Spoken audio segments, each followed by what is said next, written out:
Meghan Markle aún no ha logrado forjar una identidad propia, según críticos que llevan años observando su trayectoria pública, y esta semana las críticas han vuelto a intensificarse. De acuerdo con versiones que circulan en medios británicos, el propio príncipe Felipe habría advertido en su momento al príncipe Harry sobre su decisión de casarse con Meghan Markle. Ahora, una nueva ola de presuntas afirmaciones relacionadas con pruebas de ADN ha encendido lo que muchos ya describen como una auténtica tormenta dentro de la familia real. Según fuentes cercanas al entorno real, estas supuestas revelaciones habrían provocado una reacción furiosa por parte de Harry, colocando directamente en el centro de la polémica a dos nombres muy conocidos: el biógrafo Tom Bower y Lady Colin Campbell. En pocos días, aquello que inicialmente circulaba como una especulación pasó a ocupar el centro del debate. Algunas fuentes cercanas al entorno real describen el ambiente como especialmente tenso. ¿Qué se dijo exactamente? ¿Quién lo dijo primero? ¿Y por qué la respuesta ha sido tan inmediata y tan intensa? Acompáñenos mientras destapamos la historia completa detrás de esta creciente controversia entre Harry, Tom Bower y Lady Colin Campbell, los dos protagonistas que hoy dominan la conversación. Antes de analizar las afirmaciones que han generado esta controversia, conviene revisar quiénes las formulan y sobre qué bases sostienen sus argumentos. Como ha señalado la BBC al analizar el trabajo de los biógrafos de la familia real, la credibilidad de una investigación suele depender de la calidad de las fuentes, la documentación disponible y la posibilidad de contrastar cada afirmación con evidencia verificable. Aunque hoy es conocido por sus libros sobre la familia real, Tom Bower desarrolló durante décadas una trayectoria centrada en investigaciones sobre figuras públicas. The Times y otros medios británicos han descrito a Tom Bower como un autor conocido por sus biografías de investigación sobre figuras públicas influyentes y por su estilo, basado en entrevistas y documentación extensa. Según distintos analistas, Meghan ha intentado mantener un control muy estrecho sobre la forma en que se presenta su imagen pública desde antes de incorporarse a la familia real. Por su parte, Bower está curtido en lidiar con sujetos que incluyen a poderosos magnates de los medios, políticos y titanes empresariales, personas con recursos ilimitados y motivos de sobra para silenciar cualquier escrutinio incómodo. A lo largo de sus publicaciones, Bower ha explicado que basa buena parte de su trabajo en entrevistas, documentos y testimonios obtenidos durante sus investigaciones. No asume ni escribe desde fuera sobre temas a los que no tiene acceso. En sus libros, Bower suele apoyarse en entrevistas, testimonios y documentos obtenidos durante sus investigaciones para desarrollar cada capítulo. Reuters recuerda con frecuencia que en cualquier investigación relacionada con personajes públicos, las afirmaciones adquieren mayor solidez cuando pueden respaldarse con documentos, testimonios identificables o pruebas verificables. Ese historial profesional contribuyó a que la publicación de Betrayal despertara una notable atención mediática. Diversos medios culturales británicos coincidieron en señalar que la publicación del libro reavivó el debate público sobre los duques de Sussex y volvió a situar su historia en el centro de la conversación mediática. Pocos días después de su lanzamiento, el libro alcanzó el primer puesto en la lista de ventas del Sunday Times. El rendimiento comercial del libro fue ampliamente comentado por la prensa cultural británica durante las semanas posteriores a su publicación. Para varios observadores, el interés comercial reflejó el fuerte debate que el libro generó desde sus primeros días en circulación. En la otra cara de la moneda, pero operando con su propio y contundente peso en este intrincado ecosistema, se encuentra Lady Colin Campbell. The Guardian ha señalado en distintas ocasiones que las figuras que comentan de forma habitual la actualidad de la monarquía británica suelen desempeñar un papel relevante en la formación del debate público, aunque sus opiniones no constituyen pruebas de los hechos que analizan. Durante años, Lady Colin Campbell ha expuesto sus opiniones sobre la familia real en entrevistas, programas de televisión y plataformas digitales. Lady Colin no es un perfil anónimo lanzando teorías conspirativas al vacío de Internet. Utiliza su nombre, su título y su rostro en foros públicos, donde puede ser confrontada, cuestionada y responsabilizada directamente por sus palabras. Como recuerda la Associated Press, al cubrir controversias relacionadas con la familia real, las opiniones expresadas por comentaristas o autores deben distinguirse de la información confirmada mediante fuentes oficiales o resoluciones judiciales. Cada una de sus declaraciones públicas queda expuesta al debate y al escrutinio de medios, especialistas y audiencia. Sus declaraciones quedan expuestas a la evaluación pública y también a las críticas de quienes discrepan con ellas. Al comparar los planteamientos de ambos autores, aparecen varias cuestiones que han alimentado el debate público. Estas posiciones han dado lugar a nuevas preguntas que siguen siendo objeto de discusión entre periodistas y comentaristas.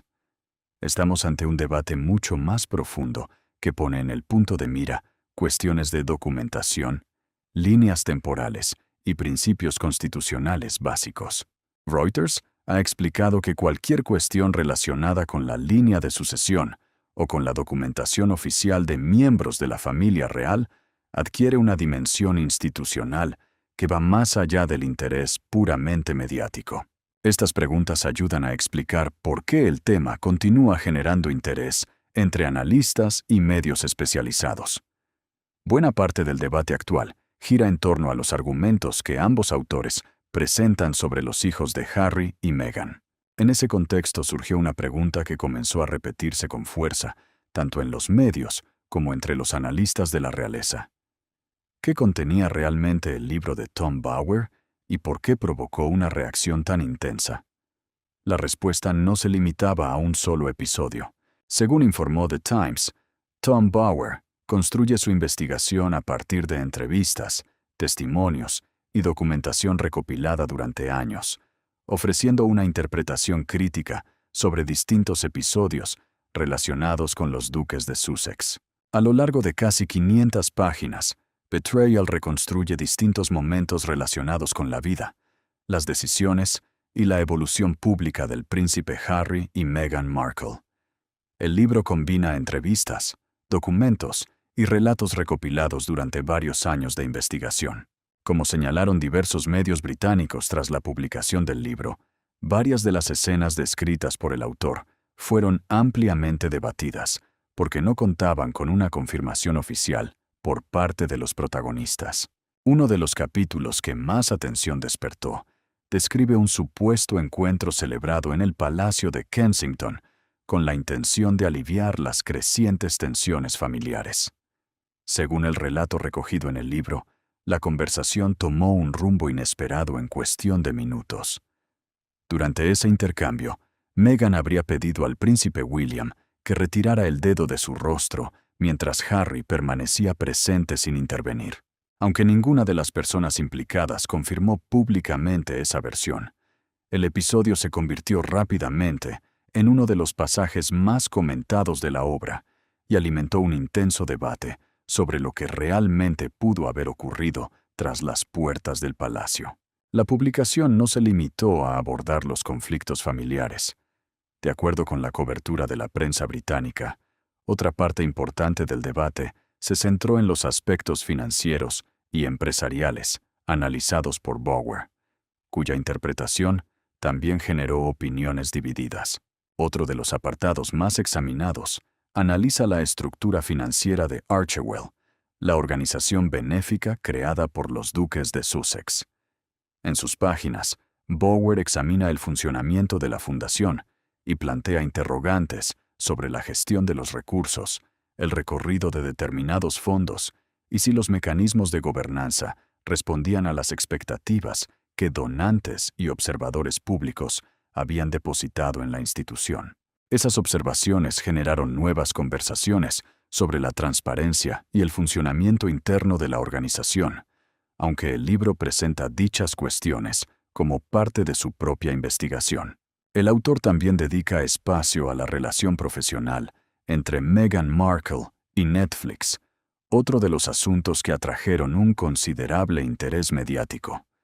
Según la interpretación expuesta en Betrayal, el nivel de respaldo que la plataforma habría ofrecido a algunos de sus proyectos podría haber sido menos sólido de lo que la asociación pública hacía pensar. Esa valoración abrió un nuevo debate sobre el verdadero alcance del acuerdo y sobre si la percepción pública coincidía plenamente con la realidad de la colaboración descrita por el autor.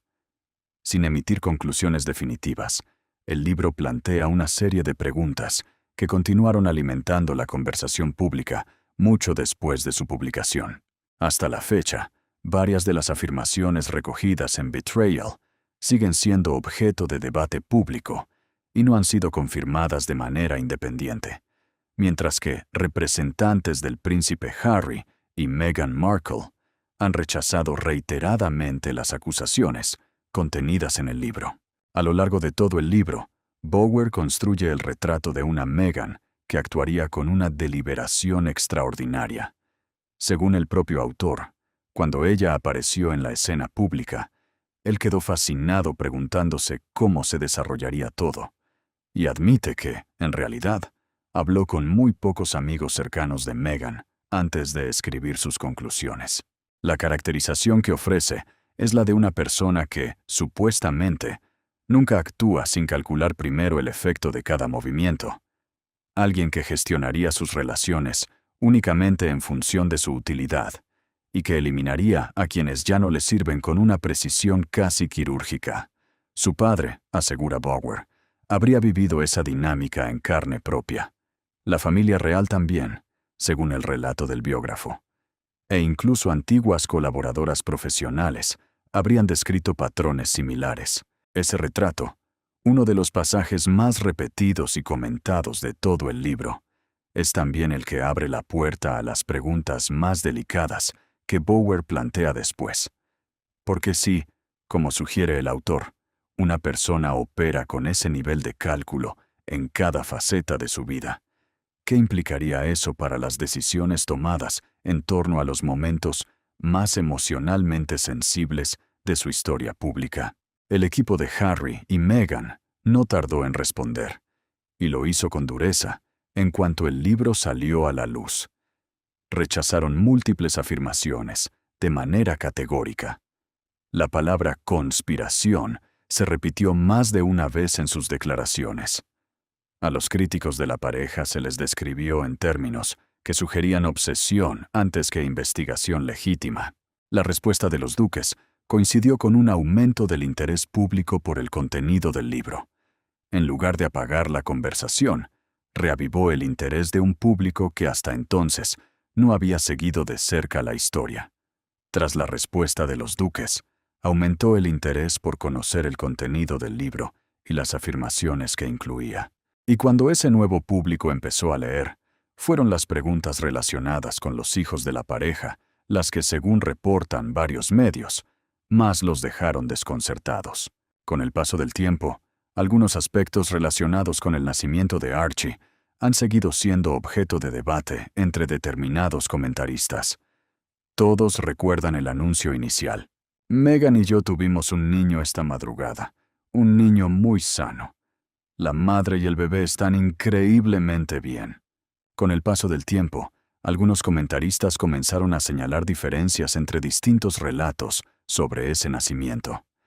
Lady Colin Campbell fue una de las primeras voces con una plataforma pública de peso en articular esta incomodidad, traduciendo las dudas silenciosas en señalamientos concretos y con nombre propio. Una parte importante del debate volvió a surgir tras la entrevista concedida por Harry y Meghan a CBS News.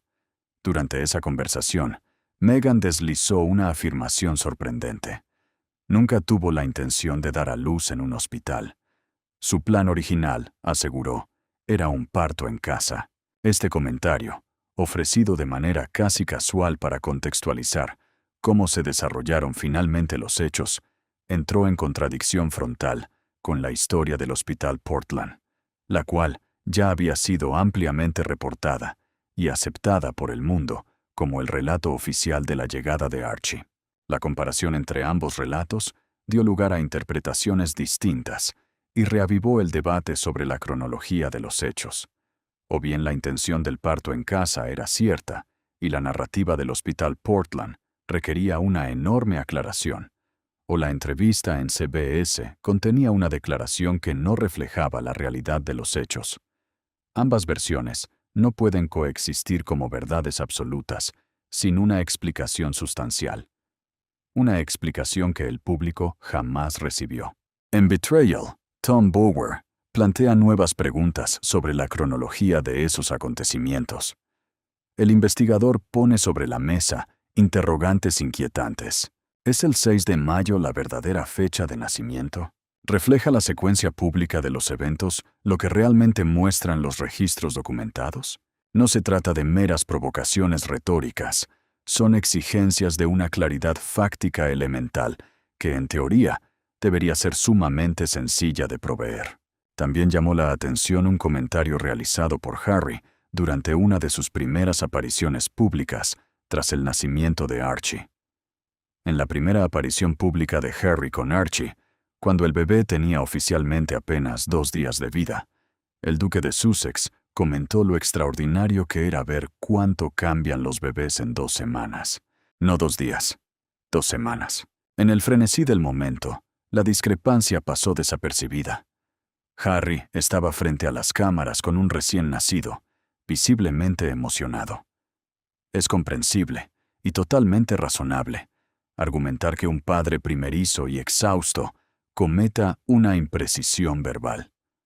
Los defensores de la pareja esgrimen exactamente este punto, y es justo reconocerlo como una explicación lógica. Lady Colin Campbell sostiene que ese comentario debe analizarse junto con otros episodios que considera relacionados.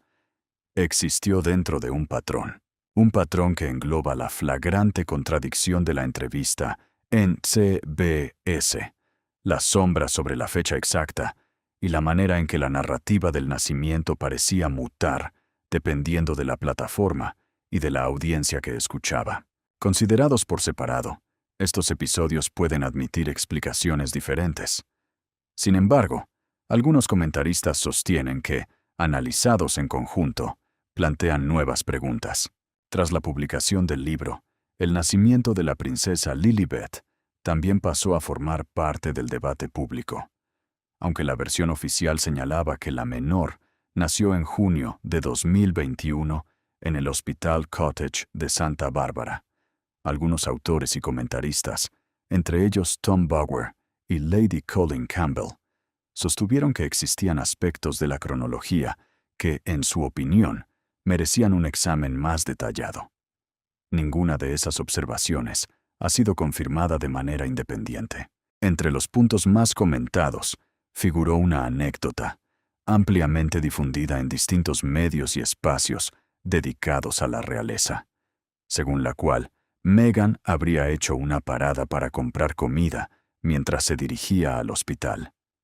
Lady Colin Campbell cuestionó públicamente si ese relato era compatible con el desarrollo habitual de un parto en fase activa. Sin embargo, esa valoración corresponde a su interpretación, y no existe una confirmación independiente de que los hechos ocurrieran exactamente de esa manera. Otro de los asuntos que generó conversación fue el intervalo de aproximadamente 2 días entre el nacimiento y el anuncio público. Mientras algunos comentaristas consideraron que ese plazo era inusual en comparación con otras comunicaciones de la familia real británica, no se presentó evidencia que demostrara que el retraso respondiera a un motivo distinto de una decisión de comunicación por parte de los duques de Sussex. El libro también hace referencia a determinados detalles administrativos relacionados con la documentación del nacimiento y a la posterior retirada profesional de la médica vinculada al parto. Bower y Lady Colin Campbell presentan esos elementos como parte del contexto que analizan, aunque ninguno de ellos constituye por sí mismo una prueba concluyente de irregularidad. Hasta la fecha, no existe una determinación oficial que respalde las conclusiones sugeridas por los comentaristas. En conjunto, estas cuestiones contribuyeron a prolongar el debate en determinados sectores de la prensa y entre observadores de la realeza. Sin embargo, muchas de las afirmaciones continúan siendo objeto de interpretaciones contrapuestas y no han sido verificadas de forma independiente. Además de la documentación disponible, parte del debate también se ha centrado en las imágenes difundidas durante los embarazos de Meghan.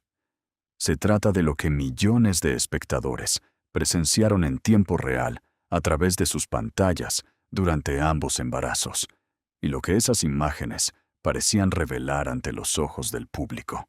Lady Colin Campbell describió públicamente el embarazo utilizando el término performed, una expresión que generó numerosas reacciones. Esa expresión provocó un intenso debate entre partidarios y críticos de los duques. Para los defensores de los Sussex, esta afirmación es de una crueldad imperdonable, representando el tipo de escrutinio tóxico que ninguna mujer debería soportar sobre su cuerpo o su maternidad. Sin embargo, los críticos sostienen que Lady C simplemente estaba verbalizando algo que ya estaba documentado en cientos de fotografías y videos de dominio público. Imágenes que cualquier persona con conexión a Internet podía escudriñar por sí misma. Parte del debate se centró en las diferencias que algunos observadores afirmaban apreciar entre distintas apariciones públicas. Dos eventos en particular se convirtieron en el epicentro de este escrutinio: la aparición con el vestido morado y el evento del abrigo rojo.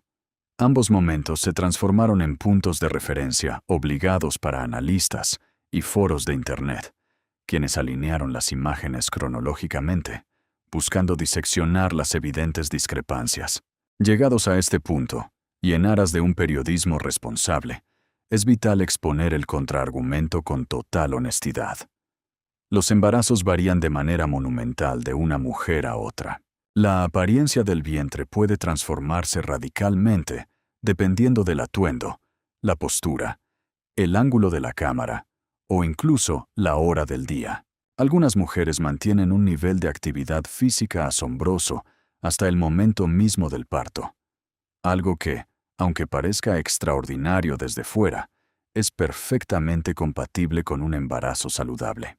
Extraer conclusiones definitivas a partir de una selección arbitraria de fotografías no equivale a presentar pruebas fehacientes. La inferencia visual tiene limitaciones innegables que cualquiera que analice este tema con rigor debe admitir. Lady C ha reconocido explícitamente estas limitaciones fotográficas. No obstante, su contraataque es contundente. Asegura no haberse basado únicamente en su propia percepción visual. Públicamente, ha declarado haber consultado a médicos profesionales, enfermeras y mujeres con vasta experiencia en maternidad antes de emitir un juicio. Según su versión, estas consultas derivaron en un consenso clínico. Los detalles visuales analizados planteaban interrogantes legítimos que las simples variaciones naturales no lograban explicar a cabalidad. No era una simple opinión lanzada al viento, era una conclusión respaldada, a la que ató su propio nombre y reputación. Entre las imágenes que más comentarios generaron, figura una visita de Meghan a un refugio de animales durante el embarazo de Archie. En un momento en que se reportaba que Meghan tenía alrededor de 8 meses de embarazo, fue fotografiada usando tacones de aguja, agachándose hasta el suelo en cuclillas para interactuar con los perros y levantándose sin la menor asistencia física visible. Esas imágenes se viralizaron al instante y polarizaron aún más a la audiencia. Para los críticos, realizar esa maniobra en la recta final de la gestación resultaría físicamente agónico, si no imposible, para la inmensa mayoría de las mujeres. Para los defensores, esta proeza solo demostraba que cada cuerpo responde diferente y que emitir juicios médicos a partir de una foto es tan absurdo como dañino. Ambas posiciones son respuestas genuinas ante una imagen que, por sí sola, no puede resolver el misterio. Sin embargo, lo que verdaderamente inyectó una dosis de intriga institucional a esta narrativa fue el remate final de Lady C, la demoledora observación de que ningún profesional médico ha avalado públicamente ninguno de los dos nacimientos, ni el de Archie, ni el de Lilibet. Si se pone este hecho frente al espejo de cualquier nacimiento real en la historia reciente, desde los hijos de la princesa Diana, pasando por las princesas Beatriz y Eugenia, hasta los 3 hijos de Kate Middleton, el contraste es cegador. En todos esos casos, se confirmaron los hospitales, se publicaron los nombres de los médicos, y el registro público quedó inmaculado y accesible de inmediato. Esa ausencia en el caso de los Sussex resalta de una manera que resulta, para muchos, sencillamente imposible de justificar. Y entonces apareció un elemento que, con el paso de los días, terminó generando un debate tan intenso como inesperado: el nombre de la hija de Harry y Meghan. Cuando los duques de Sussex anunciaron que la niña se llamaría Lilibet Diana, la reacción inicial de gran parte de la prensa británica y estadounidense fue ampliamente positiva. Muchos medios interpretaron la elección como un homenaje profundamente emotivo.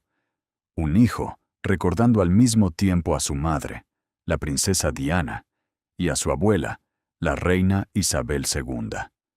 El relato parecía claro y rápidamente ocupó titulares en todo el mundo. Sin embargo, esa no fue la única lectura que comenzó a circular. En su análisis, Lady Colin Campbell sostuvo que la reacción dentro de determinados círculos de la Casa Real habría sido muy distinta de la imagen transmitida públicamente. Según su versión, el uso del nombre Lilibet no habría sido recibido con el entusiasmo reflejado en los primeros titulares, sino que habría provocado una profunda incomodidad entre algunas personas cercanas a la difunta monarca. Se trata de una interpretación presentada por la autora y que no ha sido confirmada oficialmente por el Palacio de Buckingham ni por los duques de Sussex. La explicación ofrecida por Lady Colin Campbell gira en torno al significado histórico y personal del nombre.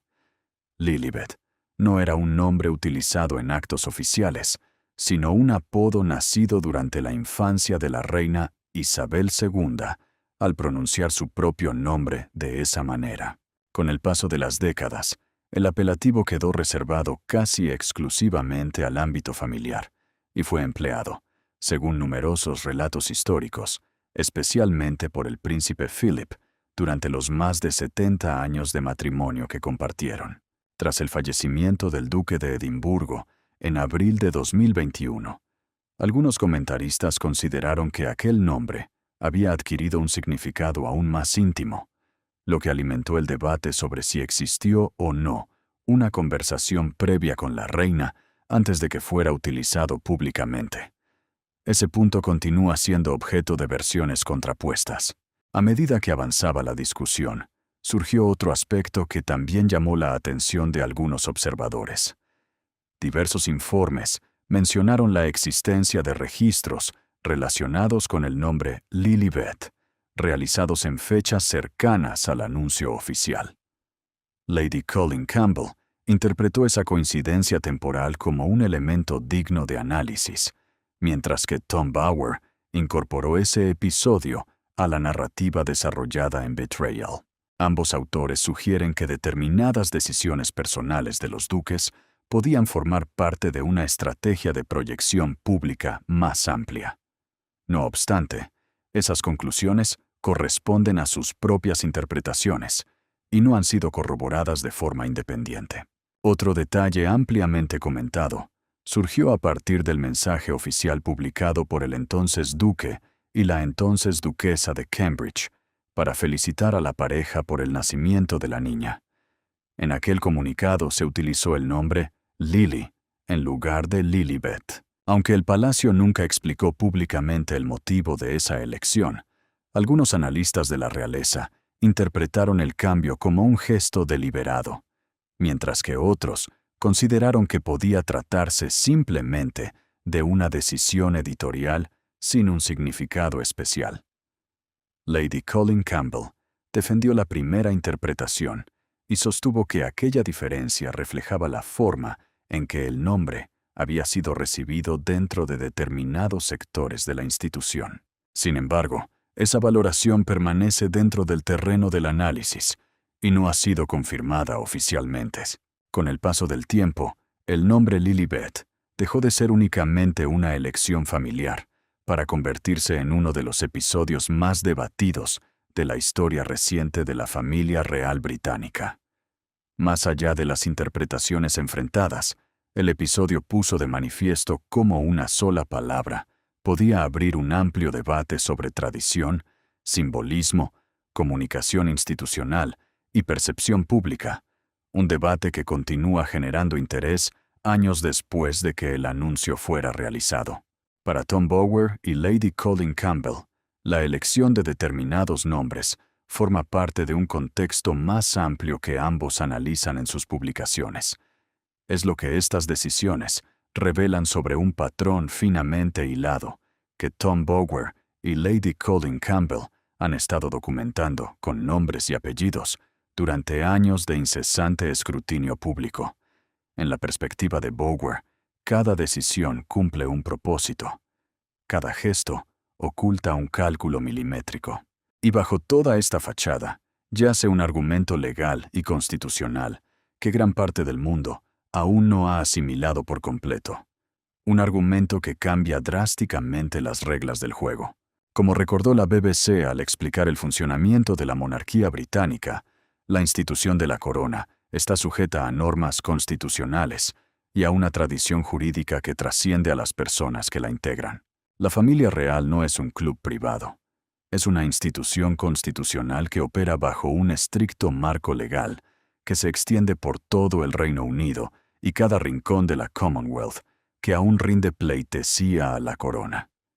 El argumento central de Lady C es contundente.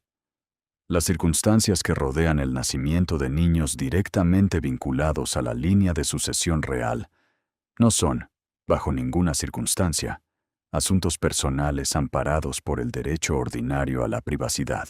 Son asuntos de gobernanza nacional y derecho constitucional. Reuters ha señalado en distintas coberturas sobre la familia real que la línea de sucesión constituye una cuestión de interés público debido a su relevancia constitucional dentro del Reino Unido. El público tiene un interés legítimo e inalienable en la veracidad de los registros oficiales que los rodean. Este enfoque transforma lo que podría parecer un simple chisme entrometido sobre una familia en una cuestión de un carácter legal y constitucional completamente distinto. The Guardian ha subrayado en varias ocasiones que el equilibrio entre la privacidad de los miembros de la realeza y el interés público sigue siendo uno de los debates más complejos del sistema monárquico británico. Otro aspecto que ambos autores destacan es el marco jurídico relacionado con la línea de sucesión y la documentación oficial.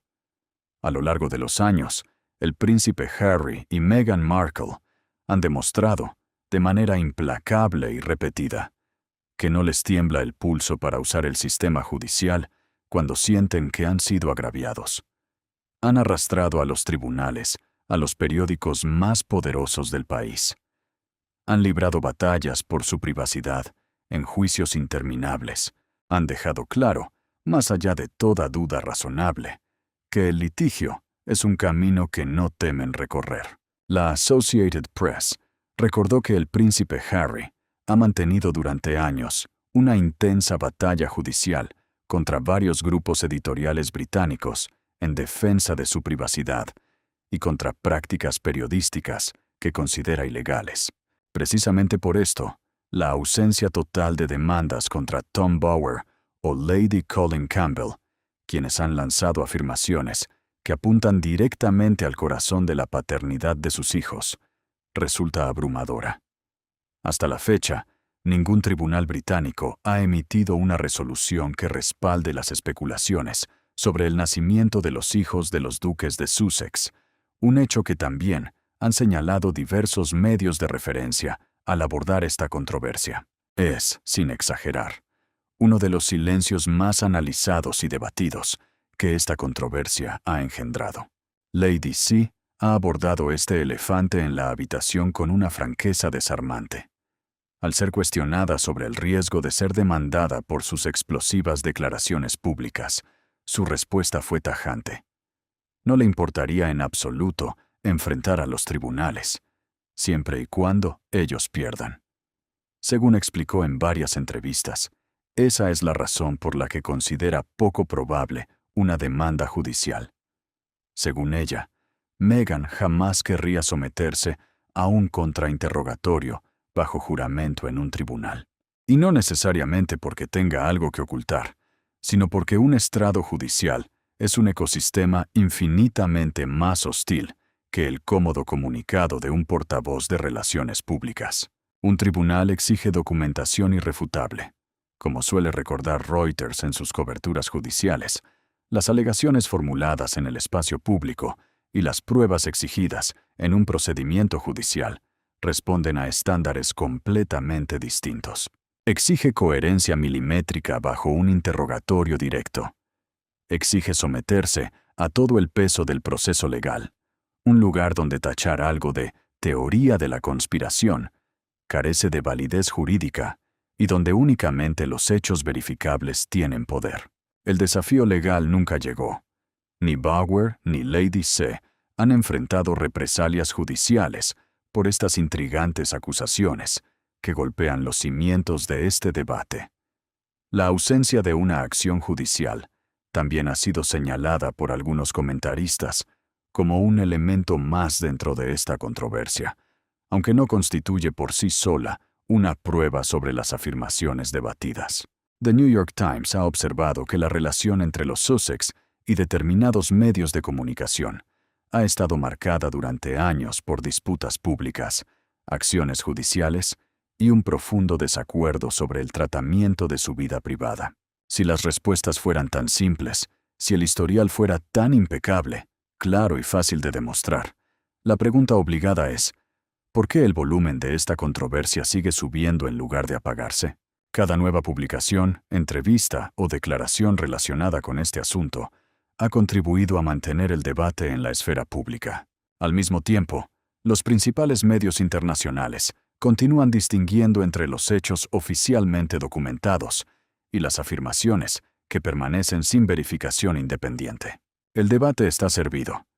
¿Tienen Harry y Meghan la responsabilidad moral y constitucional de responder públicamente a estas interrogantes? ¿O pesa más su derecho a la privacidad que los argumentos de Estado que plantea Lady C? Y si los documentos son tan transparentes como sugieren sus representantes, ¿qué les impide simplemente mostrarlos al mundo y zanjar el asunto de una vez por todas? Déjanos tu opinión en la sección de comentarios.